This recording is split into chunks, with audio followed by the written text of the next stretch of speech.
The night shift at the observatory always ran late, but David didn't mind. He actually preferred the quiet drive home on empty roads, just him and the stars above. Tonight was different, though. Tonight, something was about to change his entire life. He was about 20 minutes from home, cruising down Highway 47 with his windows cracked open, letting in the cool night air. The radio played some old rock song he barely paid attention to. That's when he saw it. A bright streak of light tearing across the sky, so brilliant it lit up the inside of his car like someone had turned on a searchlight. David had worked at the observatory for 6 years. He'd seen countless meteors, shooting stars, even a few satellites burning up on re-entry. But this was different. This thing wasn't following the usual path. It wasn't burning up like it should. Instead, it curved downward, almost like it was being controlled, and slammed into forest about half a mile off the highway. The impact shook the ground hard enough that his car rattled. David's hands tightened on the steering wheel as he slowed down, his heart pounding. Every logical part of his brain told him to keep driving, call it in, let someone else handle it. But curiosity won out. It always did with him. He pulled over onto the shoulder, grabbed the flashlight from his glove compartment, and headed into the woods. The smell hit him first, like burning metal mixed with something sweet he couldn't quite identify. The trees closest to the crash site were scorched black, their branches still smoking. He followed a trail of churned earth and broken branches deeper into the forest. That's when he found it. Not a meteor. Not a satellite. A pod of some kind, about the size of a small car, made of material that looked like liquid silver frozen in place.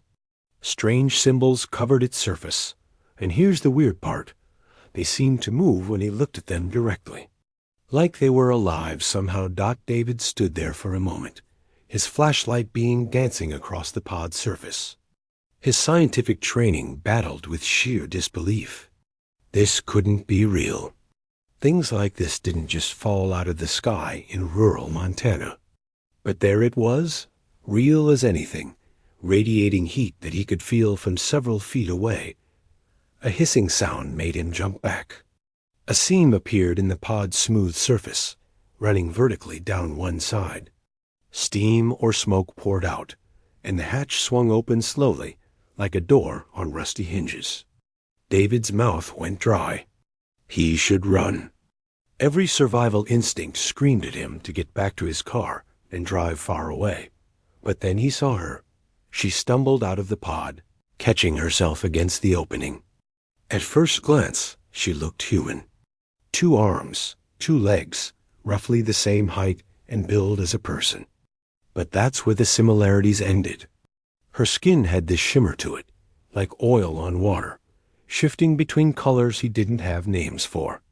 And her eyes, God, her eyes looked like someone had trapped entire galaxies inside them, swirling with lights and darkness. She took one shaky step forward and collapsed. David moved without thinking, catching her before she hit the ground. Her body temperature was all over the place.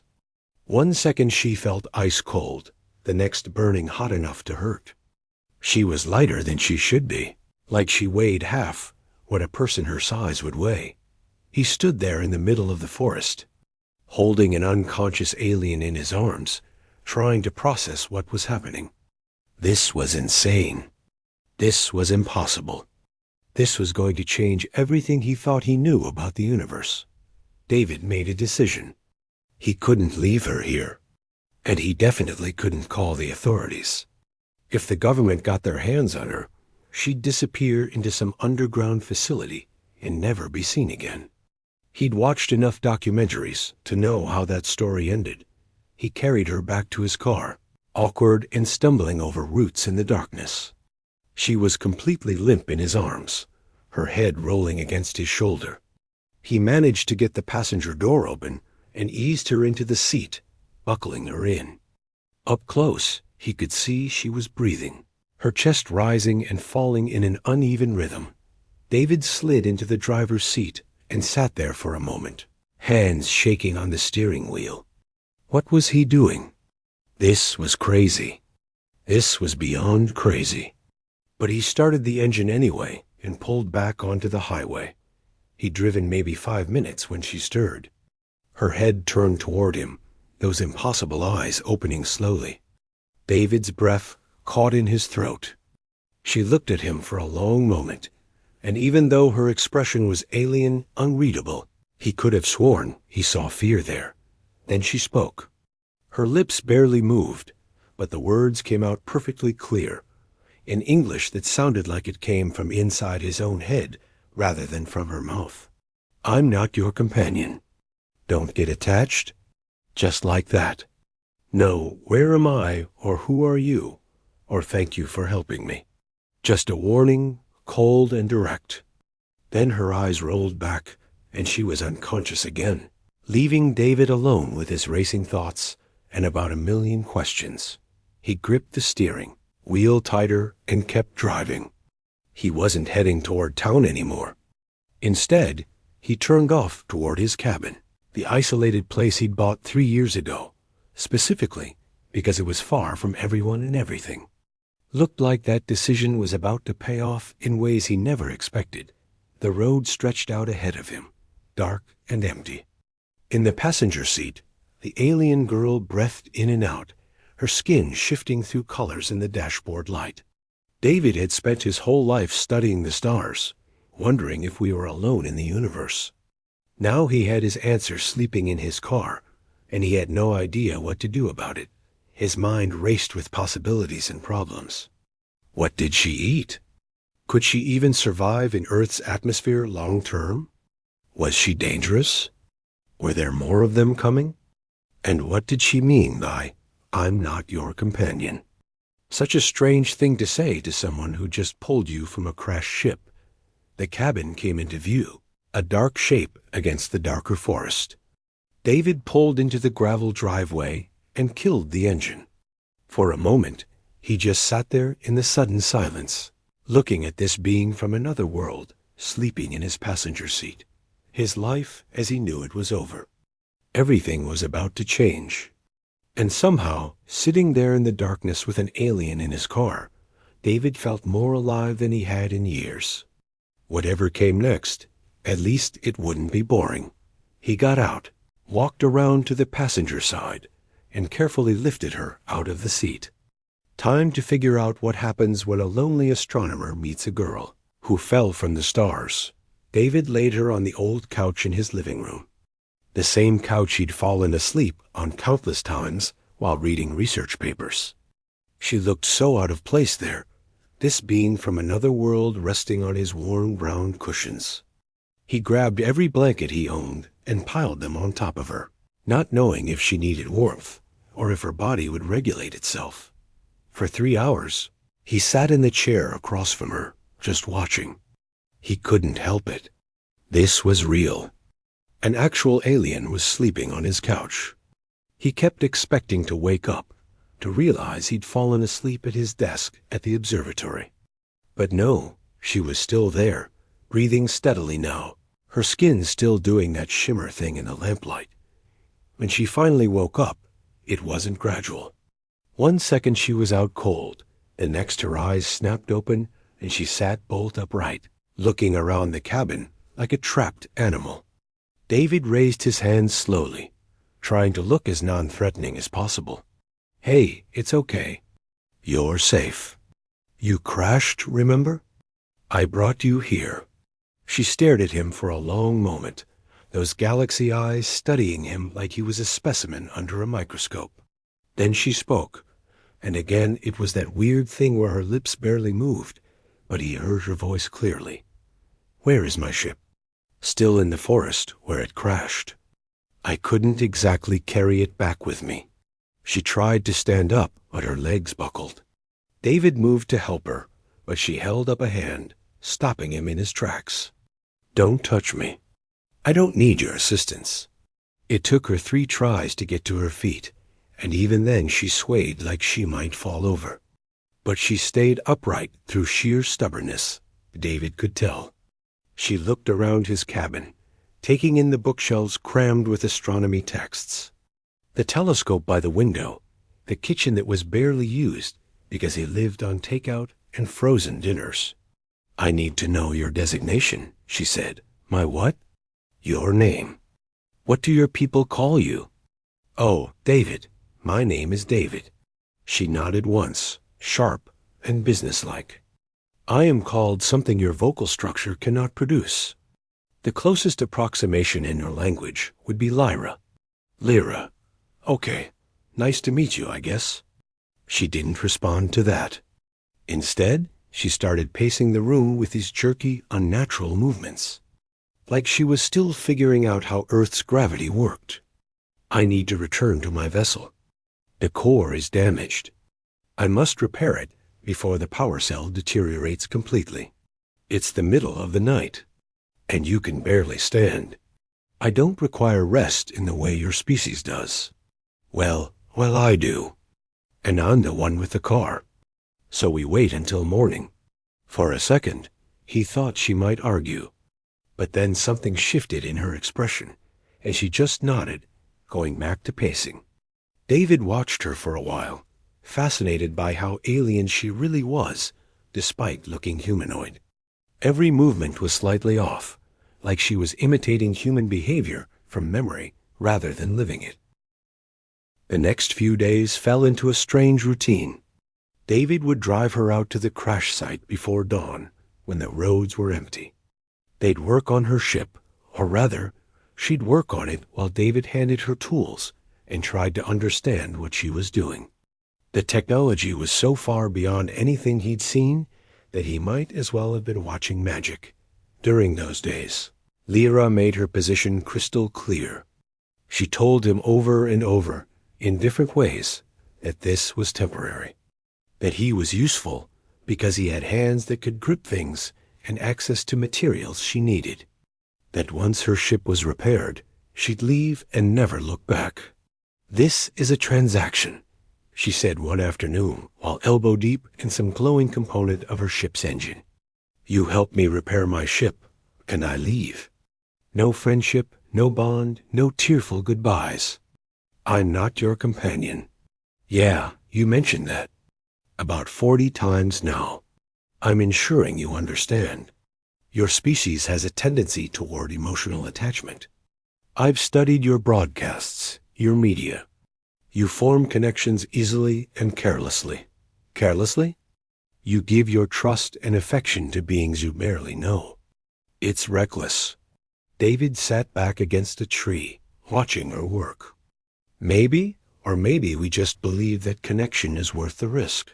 She didn't respond to that, just kept working with intense focus. But here's the thing that David noticed. For someone who kept insisting she didn't need him, didn't want any connection, Lyra sure acted weird. She flinched at sudden noises, like the crack of a branch or the sound of a distant car. When he asked her about it, she snapped at him to mind his own business. She also refused to eat alone. David had figured out she could eat some human food, though she said it tasted wrong to her. But whenever he made dinner, she'd appear in the kitchen, claiming she needed to ask him something about the ship repairs. Then she'd just stand there while he ate. And eventually he'd offer her some, and she'd accept. Sitting across from him at the small table, "I thought you didn't need my company," he said one night over spaghetti. "I don't. I simply have questions about tomorrow's work. Schedule. You could ask me those questions from the other room. The acoustics are better in here." David hid his smile behind his fork. Sure they were. The weirdest thing happened about a week after she'd crashed. David had been up late reading a book on quantum mechanics, trying to understand some of the principles behind Lyra's ship. He'd fallen asleep on the couch, the book open on his chest. When he woke up a few hours later, something felt different. There was weight against his side. Warmth. He looked down, and his heart almost stopped. Lyra was curled up next to him, her head resting on his shoulder, her body tucked against his like she belonged there. Her eyes were closed, and she was breathing slowly, peacefully. In sleep, all that defensive hardness melted away, and she just looked small and vulnerable. David barely dared to breathe. He had no idea what to do. Wake her up? Let her sleep? His arm was going numb, but he didn't want to move and disturb her. This being who kept insisting she wasn't his companion, who maintained such careful distance, had sought him out in sleep. He shifted slightly, just trying to get more comfortable. That was his mistake. Lyra's eyes flew open, and for a split second, he saw something soft in them, something almost peaceful. Then reality crashed back in. She jerked away from him so fast, she almost fell off the couch, scrambling to put distance between them. What happened? Her voice was sharp, defensive. You fell asleep. Next to me. I didn't want to wake you. I don't sleep the way you do. I was merely resting my eyes. Lyra, you were literally curled up against me. Her skin flickered through a rapid series of colors. Something David had learned meant she was upset. I told you, she snapped, and there was anger in her voice now, but underneath it something else. Fear, maybe. I'm not your companion. Stop trying to make this into something it isn't. She stormed out of the room, leaving David sitting there on the couch, more confused than ever. Because here's what he was starting to understand. Lyra could say whatever she wanted about not needing connection, not wanting friendship, but her actions told a completely different story. And David, despite his better judgment, despite knowing she'd eventually leave, found himself caring about this difficult, contradictory alien who'd crashed into his life. He was starting to realize that maybe she needed a companion more than she'd ever admit. The question was, would she let herself have one before it was too late? The days turned into weeks, and the ship repairs were taking longer than Lyra had initially thought. Some component she needed was rare, and they'd spent 3 days driving to different industrial suppliers, trying to find something that would work. During those long car rides, something started to shift between them. Lyra began to talk, not just about the ship or what she needed, but about other things. Small things at first. She'd comment on the landscape passing by, how different Earth's trees were from the vegetation on her world, how the sky here was a blue she'd never seen before. David would listen, asking questions, and slowly, piece by piece, she started revealing her story. One night, they were working in David's makeshift lab in the cabin's spare room. He'd converted it into a workspace where they could analyze materials and test components. Lyra was running some kind of scan on a piece of metal when she suddenly stopped, her hand frozen in midair. My people don't touch, she said quietly. David looked up from the notes he was taking. What do you mean? Physical contact. We evolved beyond it. Or so we're taught. She set down the scanner and turned to face him. We communicate through thought transmission. We can share information, emotions, entire experiences without ever being in the same room. Physical touch became unnecessary, primitive. That sounds lonely. Her skin flickered, that color change thing she did when she was feeling strong emotions. It's efficient. Connection through thought is pure, uncomplicated by the mechanisms of physical presence. But you keep seeking it out. Physical presence, I mean. I don't, she said, but her voice lacked conviction. David leaned back in his chair. Lyra, you fell asleep on me 3 more times this week. You sit close enough that our shoulders touch when we eat.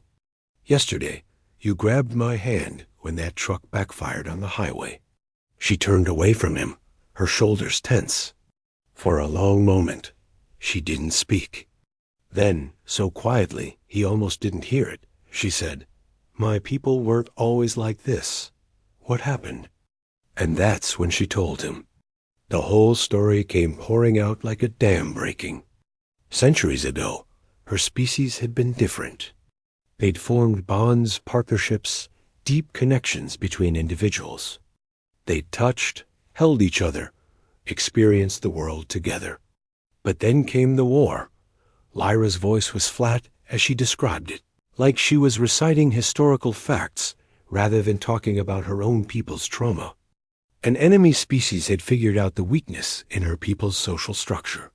They were bonded in pairs, deeply connected mentally and emotionally. When one of a bonded pair died, the other would often follow, unable to survive the lost dot, so the enemy targeted the bonds. They'd capture one of a pair and use them as bait. They'd kill one and watch the other fall apart. It was psychological warfare at its cruelest, and it was devastatingly effective. "We lost billions," Lyra said, still not looking at him. "Not just to the enemy, but to grief. Entire generations chose to stop existing rather than live without their bonded partners. So when we finally won the war, our leaders made a decision. They said the bonds made us weak. That connection was a vulnerability we couldn't afford. They outlawed it? Worse, they engineered it out of us. Over generations, they modified our genetics, our brain chemistry, our entire social structure. They taught us that isolation was strength, that needing another being was a sickness to be cured. And it worked. We became efficient, logical, untouchable." She finally turned to look at him, and her eyes were swimming with something that looked like unshed tears, if aliens could cry. "We became safe, and completely, utterly alone." David sat there, trying to process what she was telling him. "But you still feel it. The need for connection." "I'm broken," she said simply. "That's what they'd say. There are a few of us, every generation, who still have the old coding somewhere in our genes. We're considered defective. I became an explorer because it was the only role where being different didn't matter. I could be alone in space, cataloging primitive worlds, and no one would notice that I was the wrong kind of alone. Lyra, you're not broken. You don't understand. On my world, what I feel, what I want, it's considered a disease. When I was young, I had a mentor. She was like me, still feeling those old bonds trying to form. She tried to fight it, tried to be what our society demanded. She ended her own life rather than live with the wanting." The words hung in the air between them, heavy and terrible. David stood up slowly and took a step toward her. She didn't move away this time. "Is that why you keep saying you're not my companion? Because you're afraid?" Her skin went through a rapid series of colors, settling on something deep and dark. "Everyone I've ever cared about, I've lost. My mentor, the few others like me I've met. Some chose to end it like she did. Others got the treatment, had the feelings surgically removed. And my bonded partner." She stopped, her whole body trembling. "You had a bonded partner?" "Before I left for this mission. He was like me, defective, feeling things we shouldn't feel. We found each other, and for a brief time, I thought maybe we could be different together. But the authorities found out. They gave him a choice, the treatment or exile. He chose the treatment. When I saw him after, he looked at me like I was a stranger, like what we'd had meant nothing. Because to him, it didn't anymore. They'd erased it all." David understood now. The constant pushing away, the insistence that she wasn't his companion, the fear behind her anger when she woke up curled against him. She was terrified. Not of him, but of herself. Of wanting something she'd been taught was wrong. Of losing someone again. "I'm scared," she admitted, and it was clearly hard for her to say it. "Being here with you, it feels like everything I was taught to fear. You're reckless with your heart, David. You pulled a crashed alien into your car without a second thought. You've spent weeks helping me, asking nothing in return. You smile at me like I'm not defective. And I keep finding myself drawn to you, seeking you out, wanting to be near you, and I don't know how to stop it. Maybe you don't have to stop it. Yes, I do. Because I'll leave. My people will come, or I'll repair my ship, and I'll go back to that world where this feeling isn't allowed to exist. And if I let myself care about you, if I let this bond form, leaving will destroy me, just like it destroyed all the others. David took another step closer. They were barely a foot apart now. What if you didn't go back?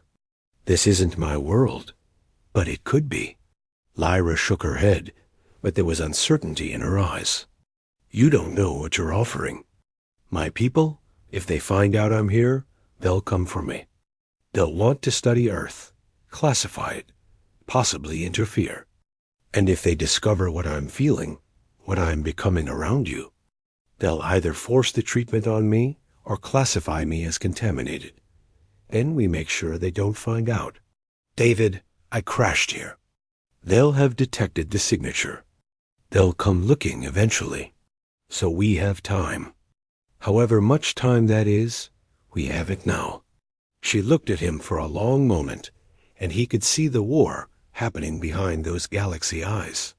Fear fighting with hope, programming battling against instinct. The weight of her entire civilization's trauma pressing against the simple human truth that sometimes you need someone. Then she did something that broke David's heart and mended it at the same time. She reached out, slowly, hesitantly, and placed her hand against his chest. Her palm was warm, and he could feel it trembling. I'm terrified, she whispered. Me too. I don't know how to do this. How to be someone's companion. Neither do I, but maybe we can figure it out together. That night, when David fell asleep reading on the couch, Lyra didn't hide her need anymore. She curled up against him deliberately, resting her head on his shoulder, and for the first time, she didn't pull away when he woke up.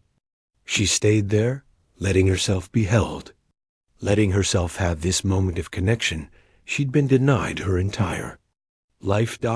And when she whispered, I'm still not your companion, it sounded less like a warning, and more like a question she was afraid to ask. The choice the ship repairs were nearly complete when government agents arrived. Someone had noticed the crash, and the isolated energy signatures from David's cabin had drawn attention. Lyra could have left her ship was functional enough for a quick escape. Instead, she stayed, and together she and David evaded the agents, fleeing deeper into the mountains. Hiding in a cave, cold and exhausted, Lyra finally broke. My people, she said quietly, we didn't evolve beyond connection. We were traumatized into isolation. A war, centuries ago, where enemies targeted our bonded pairs, knowing that losing one meant losing both. So we chose loneliness over vulnerability. Her hand found David's in the darkness. I've been telling myself, I'm not your companion because I'm afraid. Because everyone I've ever cared about, I've lost. David understood then that this wasn't about alien versus human. It was about two people who'd learned to protect themselves by keeping the world at arm's length. Him through his telescopes and equations, her through her species' enforced solitude. You don't have to be my companion, David said softly. But maybe we could try being each other's choice. That night, as helicopter searchlights swept the forest, Lyra curled into David's lap completely, no longer fighting the pull between them. Her defenses were down, and for the first time, she let herself be held without protest or excuse. The launch they made it back to the ship with hours to spare. Lyra's repairs were complete, and her people had finally responded to her distress beacon. A rescue vessel would arrive within the week, but only if she could reach orbit to rendezvous. Standing before the repaired pod, Lyra faced an impossible choice. Return to her people and their safe isolation, or stay on a planet where connection meant risk. David made the choice easier. Go, he said, though it cracked something inside him. Meet your people. You've been alone too long. He helped her perform the final system checks, their hands working in practiced synchronry, partnership that had become effortless. At the hatch, Lyra turned back. I'm not your companion, she said one final time, but her tone had changed entirely. I'm your partner. Your choice. And you're mine. She pulled him into a fierce embrace, her opal skin glowing warm. I'll come back. They can't take this from me, from us again. 6 months later, David's phone rang with an unknown number. A voice he'd memorized spoke. My people are changing. I told them about a planet where beings risk everything for connection, where a man took in a crashed stranger and taught her that vulnerability isn't weakness. A pause. They want to learn, and I want to come home to you.